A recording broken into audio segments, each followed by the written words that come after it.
এই যে আমরা আয় পড়ছি সাতকামাইরের ঐতিহ্যবাহী গাছের এনো যেন সবাই আই, কিন্তু আমরা আই না কারণ আমার নানি গোবরে পিছে শুরুতে দেখে বড় হয়েছি, তাও আমরা আইছি কেলিকা এটা অনেক না আইলে নিজের ইমন মন ফেলে গেছে। ওই যে বল্টু আইতাছে, বল্টু আটটা উড়া বল্টু,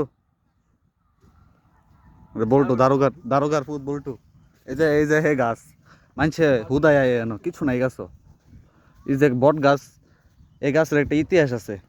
আমার নানা কইতো যে মাওনা যে লবলং সাগর আছে সেই সাগরের ঘাট নাকি এই গাছের এনো আছে।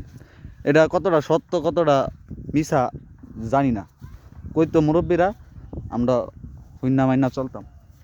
বলটু আইরো থাক, খাইতে দেওয়া লাগবে না, এটা দেখা আপনাদের কোনো লাভ নাই। এই যে এনো এই যে কৃষকেরা কাজ করতেছে, আল্লাহ সামনে পানি কিভাবে যাবো, এই পরিস্থিতি ইসলা অনেক। এই যে এই বট গাছ, বট ফলও ধরে আছে গাছের মধ্যে। জায়গা এই গাছের গুড়িতে গেলাম গা, গাছ টুটুতে দেখে বড় হয়েছে আর কি ছবি তোলা, ছবি তুলছি না দেখতেছি গা। আপনারা আসবেন এক আইসা ঘুরা যাবেন, এদিকে আসবেন।